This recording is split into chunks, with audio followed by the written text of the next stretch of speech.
Hola a todos, ¿cómo están? Bienvenidos nuevamente a Psicología sin Barreras, un canal dedicado a la transmisión de temas psicológicos, tanto en lo existencial humano como en conceptos terapéuticos.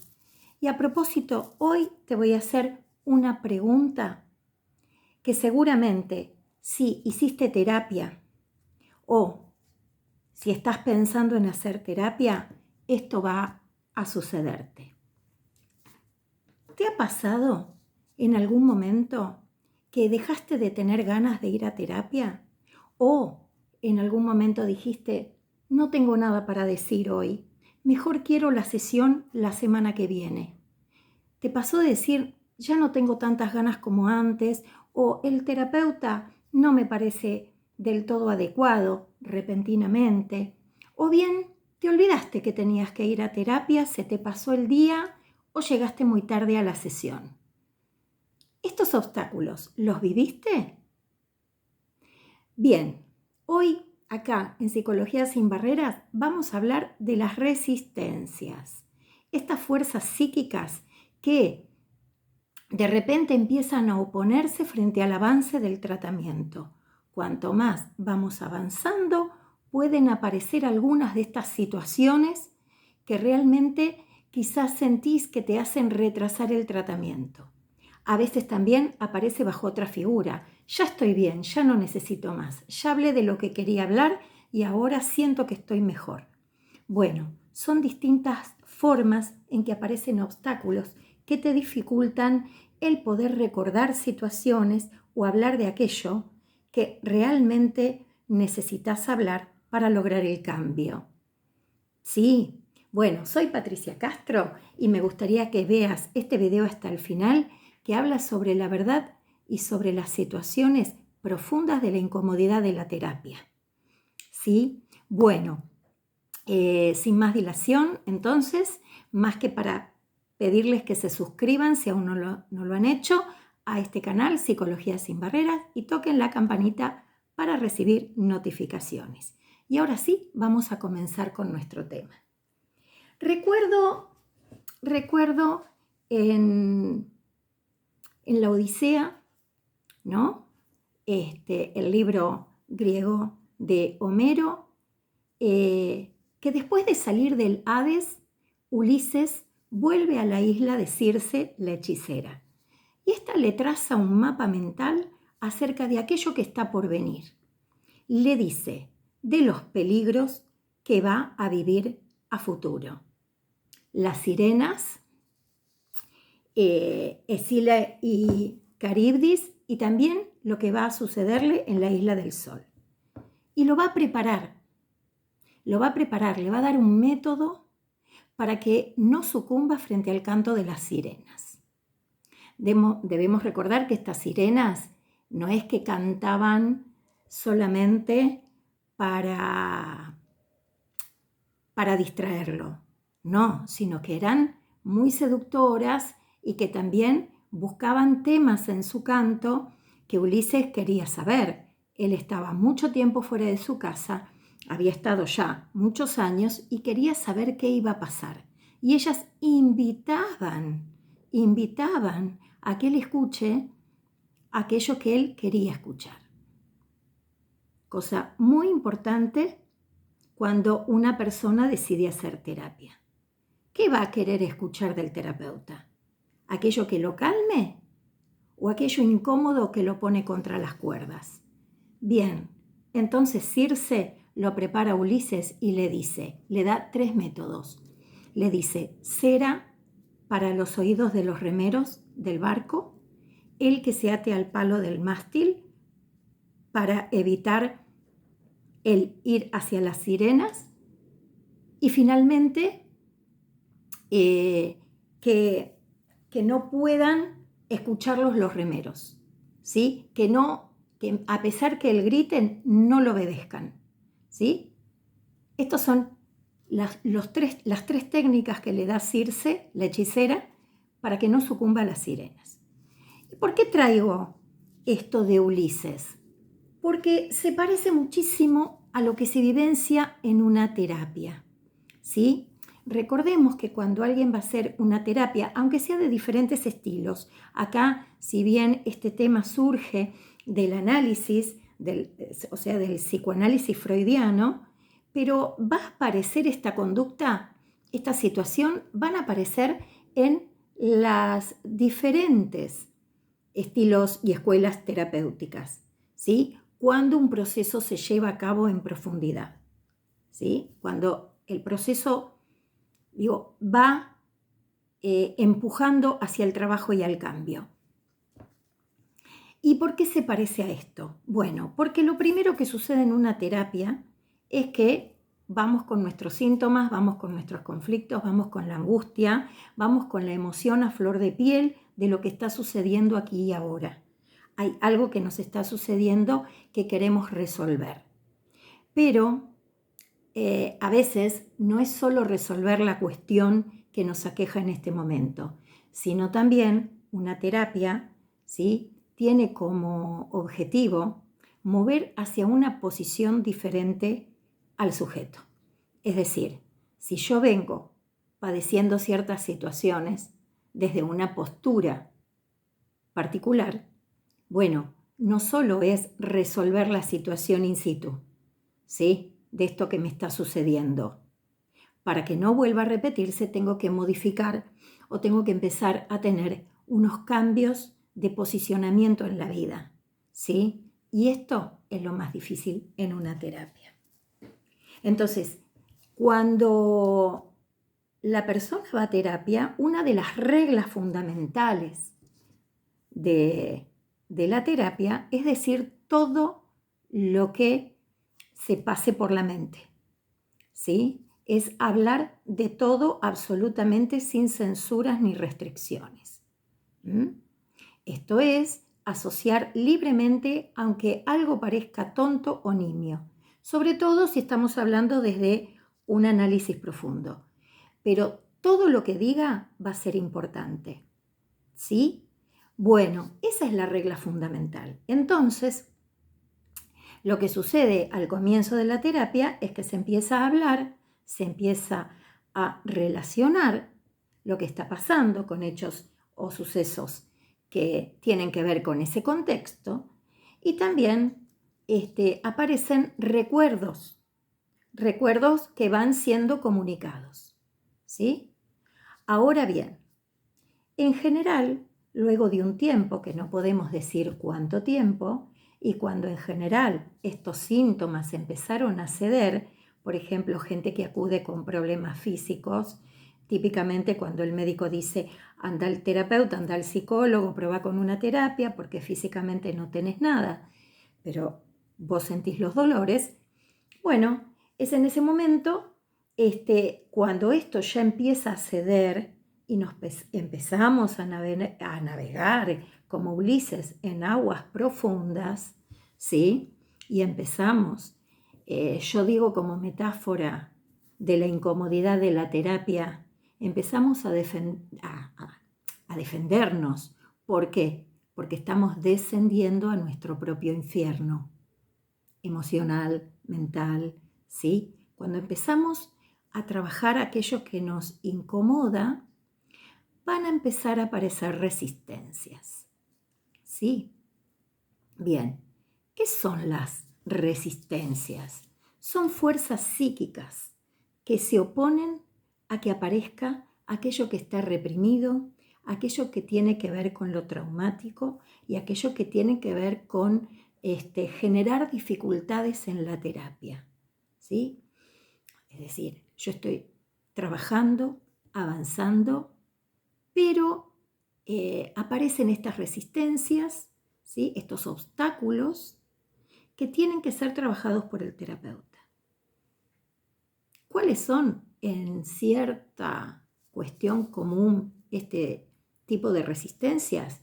Las tardanzas, los olvidos de ir a terapia o los olvidos en la cadena asociativa. Vengo contando algo y me olvidé lo que estaba hablando, ¿sí? ¿Por qué? Porque me estaba acercando a un núcleo importante que tiene que ver con mi conflicto, con mi trauma, ¿sí? Aparecen olvidos, aparecen conductas, ¿no?, de irritabilidad, conductas de tipo, el terapeuta se está equivocando, esto a mí no me pasa, lo que me dice no me identifica, ¿sí? Aparecen chistes también, empezar a hacer humor de aquello que estoy hablando, silencios profundos que el terapeuta respeta, que a veces esos silencios son bastante incómodos, conductas acting out, es decir, conductas de repetición o actuación, pasajes a algo que tiene que ver con lo actuado dentro de la terapia o fuera de la terapia, y racionalizaciones. Por ejemplo, cuando se le dice al terapeuta, no, esto que usted me dice no puede ser porque yo sé muy bien que esto no es así. Bueno, este obstáculo y este comienzo de empezar a resistir, empezar a obstaculizar, empieza a hacer que la terapia se ponga empantanada. Empezamos a empantanar, ¿sí? Y esto aparece en el vínculo con el terapeuta. Los terapeutas lo sabemos muy bien. Y esto sabemos que hay que empujar a vencer estas resistencias para trabajarlas. ¿Y qué tipo de la transferencia es el vínculo con el terapeuta, ¿no? Y es ahí donde aparecen estas resistencias. ¿Qué tipo de resistencias hay? Bueno, hay resistencias, por ejemplo, cuando se opone al recuerdo, el yo, ¿sí?, se opone a recordar afectos y recuerdos reprimidos, ¿sí?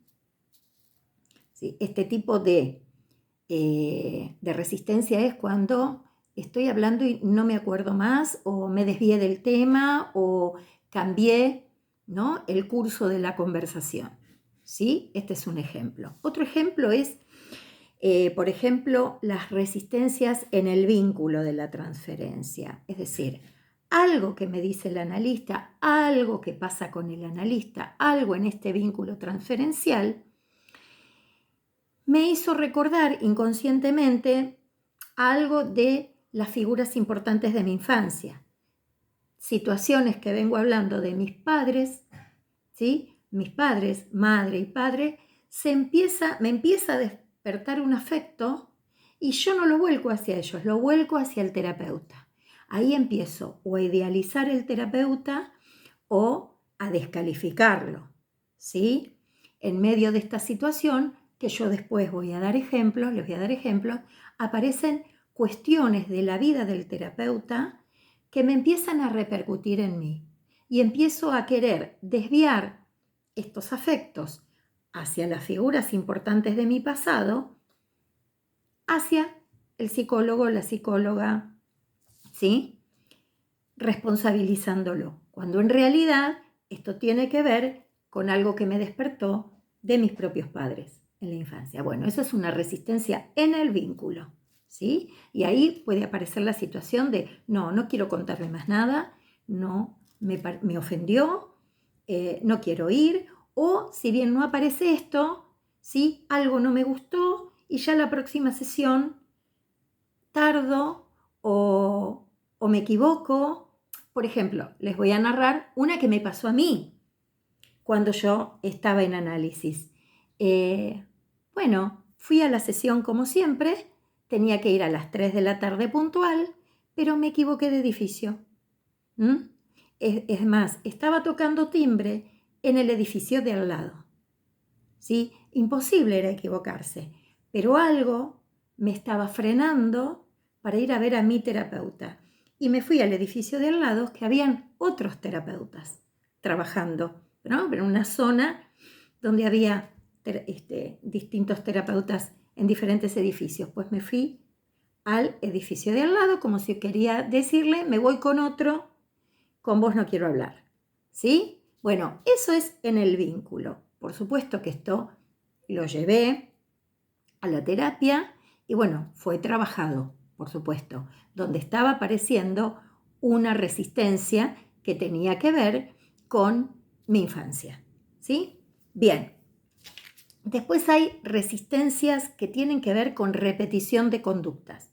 Estas son son las que tienen que ver con el inconsciente, con el ello, con lo reprimido absoluto, donde no aparece como recuerdo o como intento de recuerdo, aparece como repetición, ¿sí? Por ejemplo, si, bueno, dijimos que los ejemplos los vamos a ver después, pero puede ser en líneas generales, si tengo dificultades de pareja, estoy hablando de la separación y repentinamente estoy trabajando el tema y me arreglo y vuelvo con mi ex, ¿sí? O sea, hay algo en acto, en repetición, empezar un ciclo de repetición, volver con lo anterior, ¿sí? Justo cuando estoy por cambiar un patrón con respecto a la pareja, aparezco en otra sesión y digo, bueno, el paciente dice, bueno, me estoy arreglando con mi ex.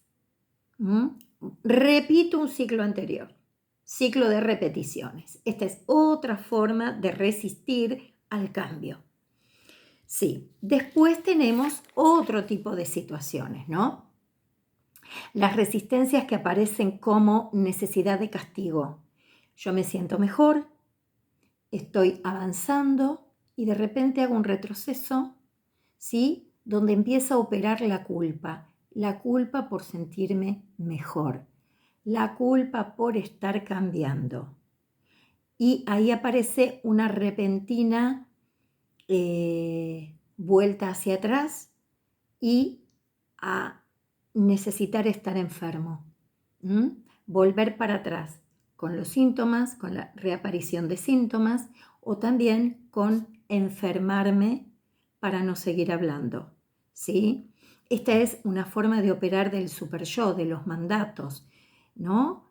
Cómo vos vas a cambiar, cómo te vas a atrever a ser diferente, a ser distinto, ¿sí? Entonces, es como aparece como una postura masoquista de que el super yo indique, tenés que ser quien vos eras, no podés cambiar, no podés acceder a tu deseo. Esta es otra forma de resistencia, seguir en la enfermedad y seguir en la mirada de lo anterior.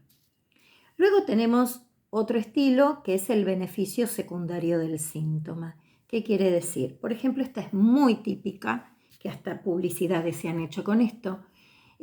Cuando voy para que me siento mal, me siento muy mal, entonces estoy requiriendo la atención de los demás por mi malestar, para que me cuiden, para recibir afecto, esto es lo secundario, o también para tener exenciones del trabajo, obtener la licencia laboral, ¿sí? Y tener tiempos para mi descanso. Sí, por supuesto, puede ser que yo esto lo requiera, pero a veces esto aparece cuando estoy mejor, que quiero volver a tener licencia y reincentivo nuevamente los síntomas. A veces esto mismo sucede como reacción terapéutica negativa, es decir, estoy por finalizar la terapia o al menos por tener un alta, ¿no? Que el terapeuta ve que para todo lo que me acontecía cuando yo comencé la terapia, estoy mucho mejor, ¿sí? Entonces, el terapeuta dice, ya volvió a disfrutar, volvió a sentir placer, cambió conductas erráticas. Bueno, ya está para empezar a estar de alta y dar un paréntesis de la terapia. Entonces empieza a trabajar el alta. Bueno, a veces vincularmente ahí aparece la reacción terapéutica negativa. Es decir, empieza nuevamente la persona a tener los síntomas por los que vino. Empieza a tener nuevamente conductas erráticas o aparecen dolores o aparecen síntomas que ya estaban superados. Esto quiere decir al terapeuta que estamos cerca de la finalización, pero ¿qué pasa? No quiere abandonar el vínculo. Entonces se muestra nuevamente enfermo para evitar el alta, porque se siente inseguro para volver a estar sin terapia, ¿sí? Esto es muy común hacia los finales de terapia. Y luego, obviamente, como resistencia también, Están las situaciones estructurales, que esto tiene que ver con la vida misma, es decir, una persona no puede recordar lo que sucedió hacia el año y medio. A veces hay flashbacks de temprana edad, pero a veces esto es como un recuerdo medio mentiroso, ¿no? Donde se le agregan condimentos y no es la realidad de lo que sucedió. Suelen ser trampas de la mente, y cuando nos encontramos con esto, ¿sí? O con que más atrás de lo que tiene que ver con los primeros 5 años de vida, o sea, más atrás del 5.º año de vida, a veces cuesta ir. Entonces, hacemos suposiciones. Es ahí cuando empieza, como dice Freud, la arqueología, es decir, la reconstrucción de ese pasado, ¿no? Porque tal cual como sucedió, no podemos saberlo. Entonces, es una reconstrucción de ese pasado que entre el terapeuta y el paciente van rastreando algunos datos, ¿sí? Y van armando una teoría de aquello que pudo haber pasado. Bueno, esta es la roca, lo que se llama la roca viva de la castración, que más allá de los 5 años y de estas angustias infantiles no podemos ir, porque no hay recuerdo de estos primeros momentos, pero sí se pueden reconstruir en la terapia, ¿sí? Entonces, todas estas modalidades tienen que ver con este canto de sirenas. Hoy no quiero ir, mejor no voy, mejor me quedo durmiendo, paso la sesión para la semana que viene. O en medio de la sesión me olvidé lo que estaba diciendo, ¿sí? O empezar a hacer una repetición o un acting. Esto tiene que ver con ese cantos de sirenas que invitan al abandono, al frenar los cambios, a dejar a un lado las proposiciones personales para ser una persona diferente y para seguir quizás padeciendo la tendencia, ¿sí?, a ir para atrás, a seguir enfermo. Estos son los obstáculos que en toda terapia hay que trabajarlos. El terapeuta tiene que analizar las resistencias al recordar, las resistencias en la transferencia, las resistencias como repeticiones. Hay que trabajarlas. ¿Para qué? Para que una vez retomado el hilo de las asociaciones, pueda avanzar un poquitito más hacia ese cambio deseado. ¿Cuánto tarda esto? En cada caso es particular. Por eso, en toda terapia van a aparecer, aún en las cognitivo-conductual, que son terapias estructuradas. Va a haber un momento donde el paciente dice, no, no puedo hacer esta tarea.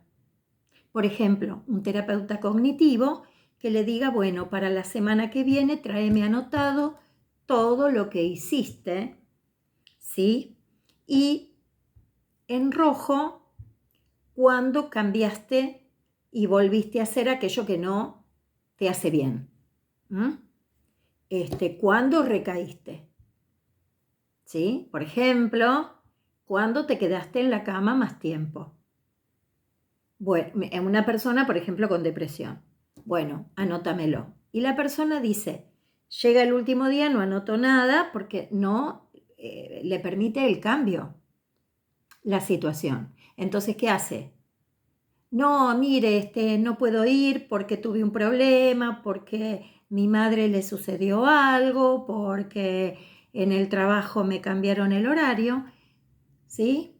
Esta especie de mentira piadosa para ir otra semana porque la tarea no fue resuelta. Y no fue resuelta porque fue una forma de resistencia, aunque la terapia cognitiva no aborde la asociación de manera como el análisis. Pero de todos modos, ese terapeuta después lo va a trabajar a la manera de ese estilo de terapia. ¿Sí? Bueno, vamos a ver algunos ejemplos. ¿no? Por ahí es muy fácil en las resistencias de, uy, me olvidé, venía hablando de algo, lo tengo en la punta de la lengua, no lo puedo recordar ahora y como que más lo quiero acordar, menos puedo, ¿no? Estos son ejemplos, o cuando hago un chiste en relación a algo que tiene que ver con aquello de lo que no quiero hablar. ¿Mm? O los típicos dificultades para poder asociar. ¿Mm? O me pregunta una cosa el terapeuta y yo salgo con otra cosa, ¿sí? Como que no entendí. En realidad es la mente que estaba tratando de cancelar el trabajo, ¿sí?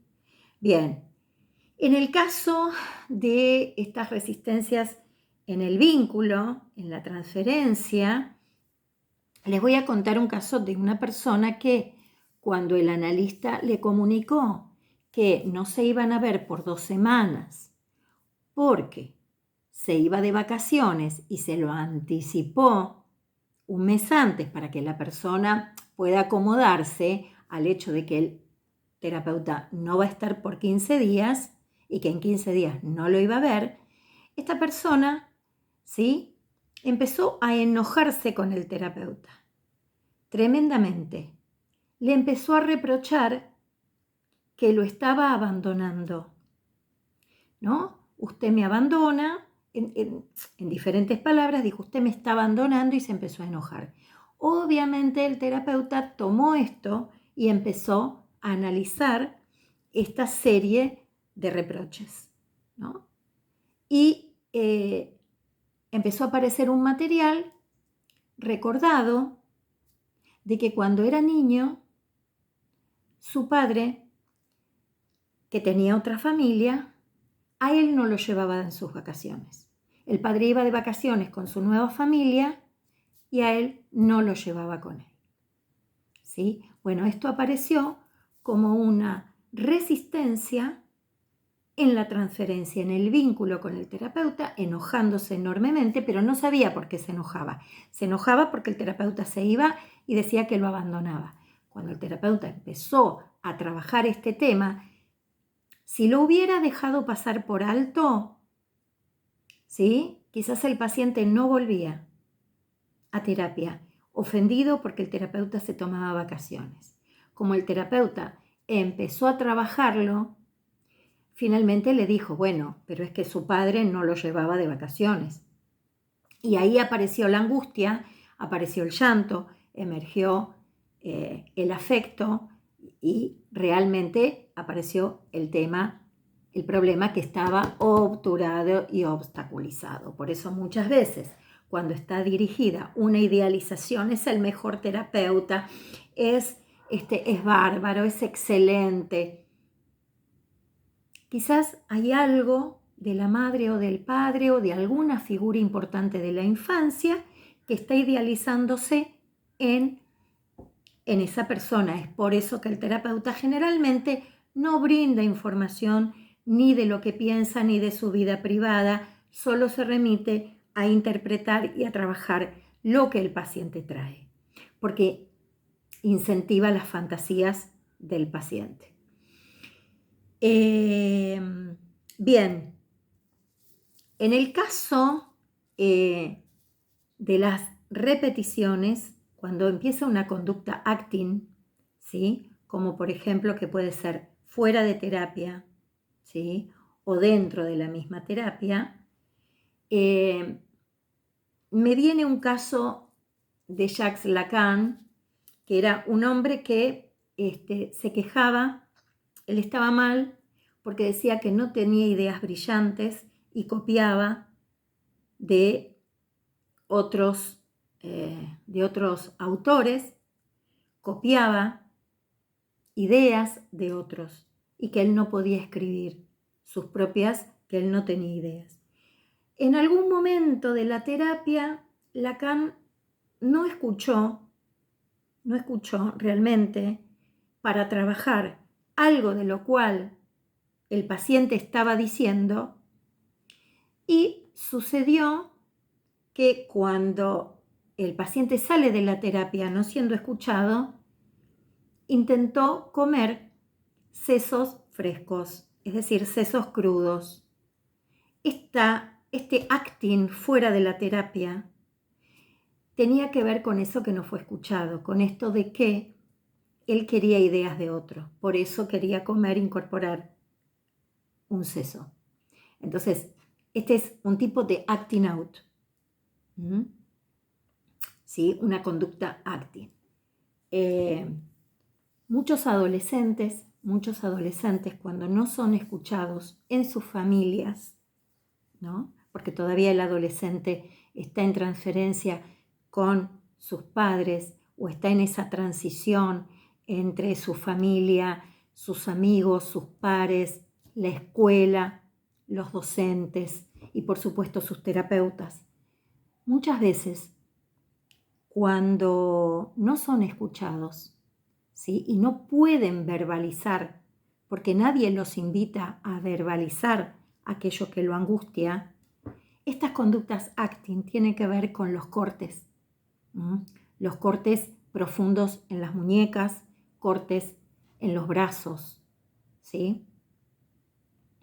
Y bueno, el acting más eficaz de alguna manera es el suicidio, ¿no? Porque eso es terminar con todo, mostrarle al otro cómo se termina con todo. Pero bueno, no quiero meterme en un tema tan de tanta gravedad para tomarlo livianamente como tema de resistencia. Pero sí, un acting es pasar al acto cuando el adolescente o la persona que quizás es depresiva, ¿sí? Y no puede unir en palabras, simbolizar en palabras aquello que le sucede, bueno, hace un acting. Puede cortarse, por ejemplo.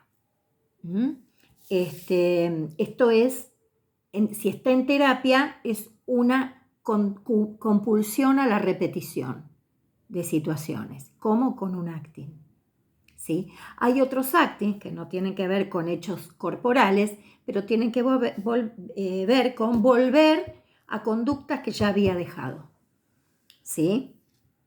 Por ejemplo, no sé, en el caso de niños, quizás la enuresis, el hacerse pis encima, ¿sí? Entonces empiezan a trabajar en terapia, esta conducta es dejada de lado y cuando se toca algún tema o está trabajando algún tema que el niño no lo puede expresar, bueno, puede haber, o sea, se detiene la asociación o el juego libre, bueno, aparece la compulsión de la repetición repitiendo esta conducta anterior y aparece nuevamente la enuresis. Como dos ejemplos con respecto a conductas de repetición. Luego las de necesidad de castigo o sabotaje de la propia terapia son las recaídas constantes cuando hago un avance, ¿sí? Y el inconsciente o el yo no quieren este cambio porque están los mandatos del super yo. Ustedes saben que el super yo tiene que ver con aquellas figuras parentales que nos criaron y sus mandatos, que está internalizado, digamos, son nuestra mamá y papá que están internos en nosotros, esta voz de la conciencia. Bueno, no debes ser feliz, no debes tener placer. Entonces aparecen las recaídas, ¿sí? Bueno, hay muchos casos, por ejemplo, con los duelos, ¿no? Cuando está por salir del duelo, por sentirse más placentero, por volver a tener alegrías, por salir, ¿no? Y disfrutar de una fiesta y sentirse bien y bailar. Y es como decir, no. Y ahí empieza nuevamente a operar, ¿no? El duelo y decir, no, vos tenés que estar triste porque tal persona ya no está en tu vida, ¿no? Es como que es un mandato. No, ¿cómo salí y me divertí? ¿Cómo pude hacer esto? E inmediatamente la culpa va a llevar a exacerbar el seguir mal.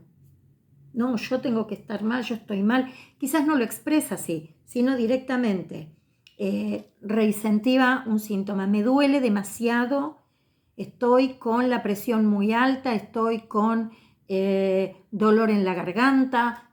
¿Qué pasó? ¿Qué hizo?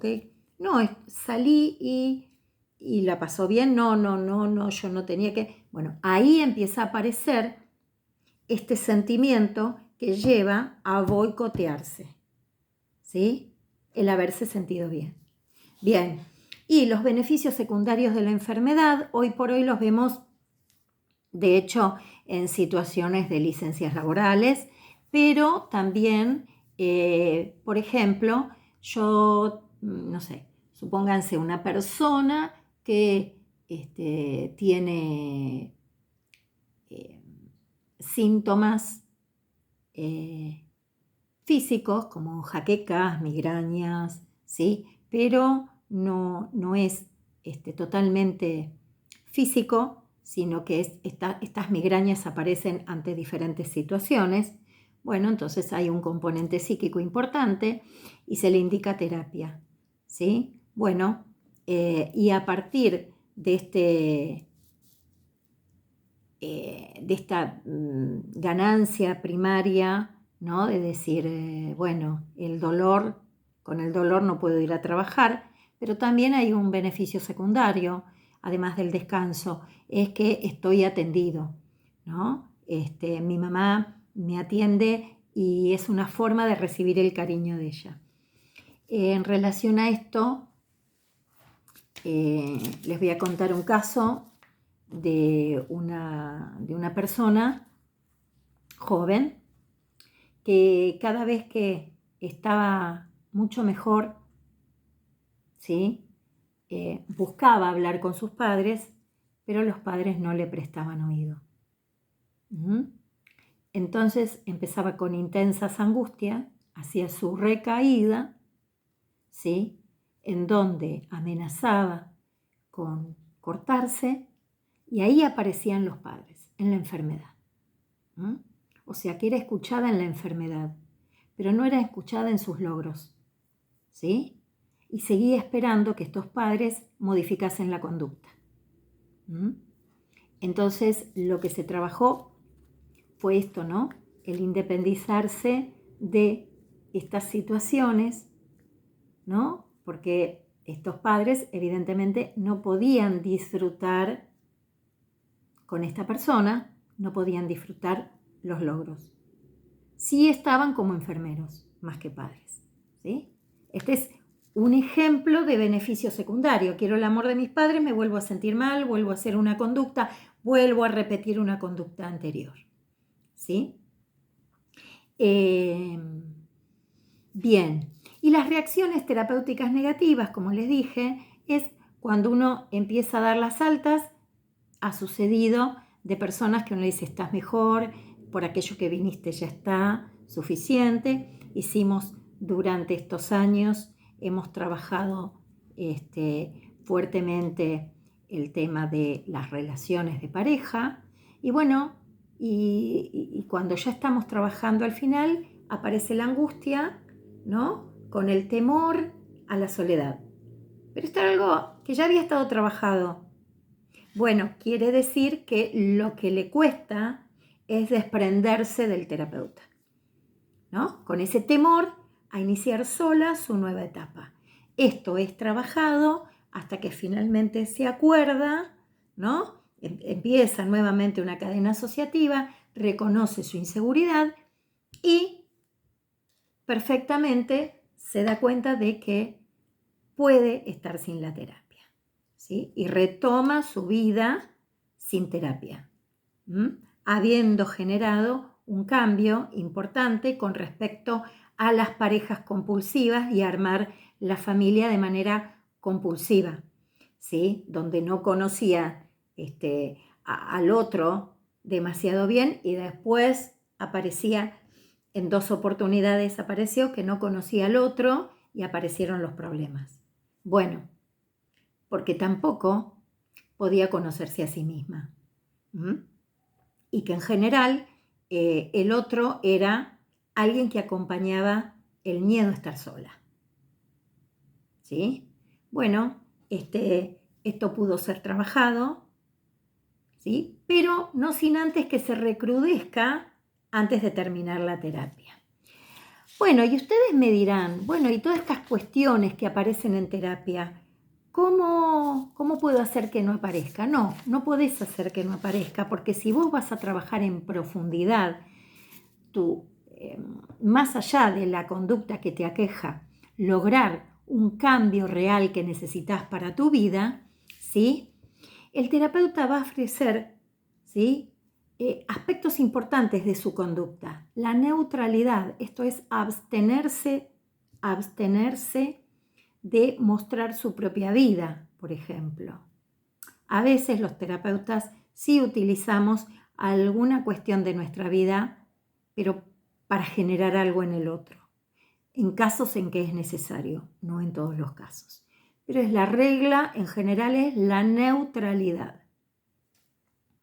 La atención flotante. El terapeuta escucha todo lo que el paciente dice, lo que es importante y aquello que no es importante, incluso aquello que no es hablado, como un gesto, como una mirada en particular, donde puede aparecer esta resistencia, ¿sí? Una mirada despectiva hacia un señalamiento del terapeuta. Y la invitación a la reelaboración constante de aquello que se está contando, que se está diciendo. La cadena asociativa, la elaboración y la interpretación. Esto es, ¿cuál es la tarea del terapeuta? El empuje al trabajo. ¿Quién trabaja? El paciente, la persona, el paciente, cliente, como quiera llamarse, es el que trabaja. Nadie va a trabajar por la persona. Entonces, como parte del trabajo hay resistencias al cambio, ¿sí? Lo que importa, ¿sí?, es que más allá del estilo de terapia, más allá de cómo se desarrolla una terapia, si es de estilo cognitiva, si es de estilo humanista o es psicoanalítica profunda, estas resistencias van a aparecer. Quiere decir que se está trabajando bien. Cuando te pasa esto de no quiero ir, mejor voy otro día, es porque algo querías decir y algo de tu yo está tirando para atrás esta posibilidad de cambio, ¿sí? A veces hay que respetar las resistencias, sobre todo en los adolescentes, porque si no los perdemos, porque pueden no volver más, si los apuramos demasiado a resolver. Pero siempre hay que trabajarlas, ¿sí? No importa el tiempo que te lleve una terapia, sino lo que importa es derribar estos obstáculos que evitan que seas la persona que querés ser, ¿sí? Entonces, no importa el tiempo que te lleve, importa cómo es tu trabajo en la terapia, más allá de que aparezcan estos obstáculos. El terapeuta, tu terapeuta, va a saber trabajarlos, ¿sí? Bueno, y esto tenía que ver con Ulises, porque Circe, la hechicera, le dijo cómo tenía que hacer para evitar este canto de sirenas. Ulises gritó, pidió que lo soltaran, pidió que repetir, aquella invitación que hacían las sirenas con una conducta, con un acting, ¿no?, de soltarse, porque quería saber qué le iba a deparar el destino, porque ellas, las sirenas, sabían muy bien lo que a él le había pasado en Troya. Entonces lo tentaban con esto, la tentación al abandono de su destino, ¿sí? Entonces, este método que tuvo Ulises a través de Circe tiene que ver con la agenda, con el recordatorio, con respetar la regla de la terapia, con agendar el turno, ¿sí? Respetar toda esta rutina terapéutica para seguir trabajando y no quedarse con el canto de la sirena que evita que cambies. Ya sabes, si hiciste terapia y te pasó esto, tu terapeuta lo trabajó, ¿sí? Si estás en el proceso de una terapia y a veces no querés ir, analizá muy bien qué es lo que está pasando, qué es lo que te detiene, ¿sí? Y si todavía no hiciste terapia, si todavía no comenzaste una terapia, sabé que no se trata de un laburo lineal, que descender como en el Dante, como en la novela del Dante, en la Divina Comedia, descender al infierno personal para luego alcanzar el cielo que tiene que ver con el cambio deseado, no es lineal, que va a haber momentos donde ames a tu terapeuta y no es verdad, no es real, donde odies a tu terapeuta y no es real, donde te enojes con él. Todo esto tiene que ser trabajado, porque ese es lo que más importa para lograr el cambio. Bueno, les agradezco que hayan estado nuevamente y comenten, déjenme el comentario de cómo les fue a ustedes en terapia y si les pasó a veces que se olvidaron de ir. Bueno, nos volvemos a ver nuevamente en la próxima para más Psicología sin Barreras. Chao.